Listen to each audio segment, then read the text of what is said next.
Baik, kami dari kelompok Akatsuki akan mempresentasikan hasil tugas UTS analisis dan perancangan kami.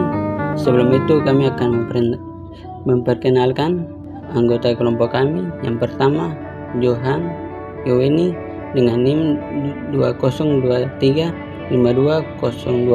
Yang kedua, Yosias Atururi dengan NIM 202352021. Dan yang ketiga, Johannes Barantano dengan NIM 202352026.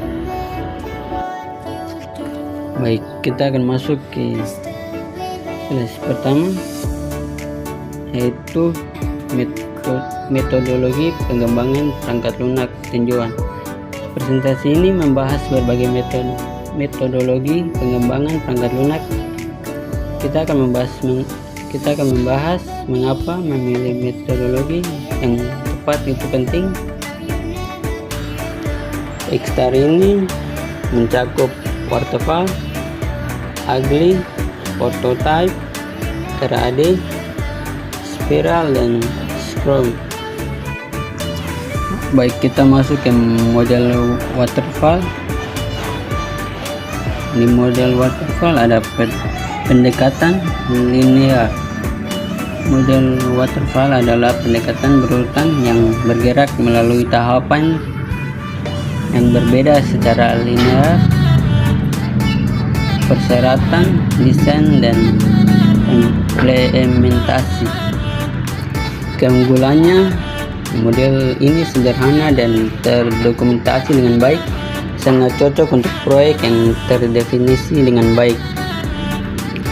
Kelemahannya, tidak fleksibel dan tidak mengakomodasi perubahan, risiko tinggi jika persyaratan salah. Metodologi Agile. 1. Berpusat pada pelanggan. Pendekatan Agile sangat berpusat pada kebutuhan dan umpan balik pelanggan. 2. Waktu pasar lebih cepat. Dengan Agile, produk lebih cepat sampai ke pasar karena iterasi yang cepat. Agile berfokus pada kolaborasi, umpan balik pelanggan, dan pengiriman cepat. Ini fleksibel dan mudah beradaptasi terhadap perubahan. Model prototype. Bangun prototype, kumpulkan umpan balik, sempurnakan, evolusikan. Model prototype membangun prototype kerja.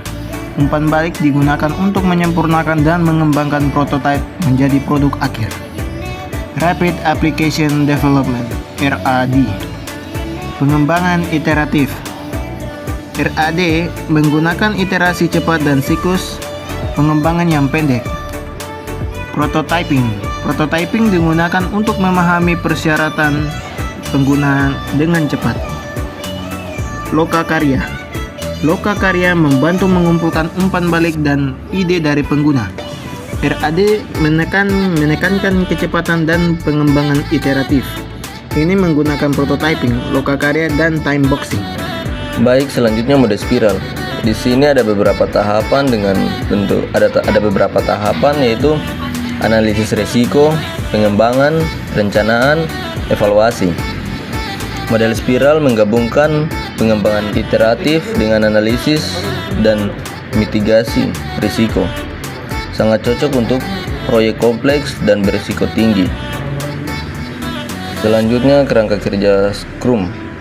Sprint, iterasi pendek, stand up harian, pertemuan rutin, peningkatan, berkelanjutan.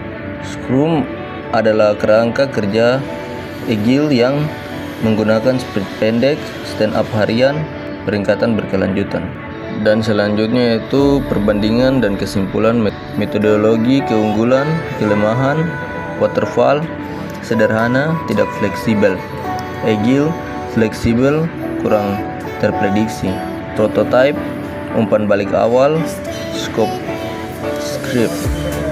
RAD, cepat, fitur dikorbankan. Spiral, manajemen resiko, mahal. Scrum, transparan, disiplin tim. Tidak ada pendekatan suatu ukuran untuk semua.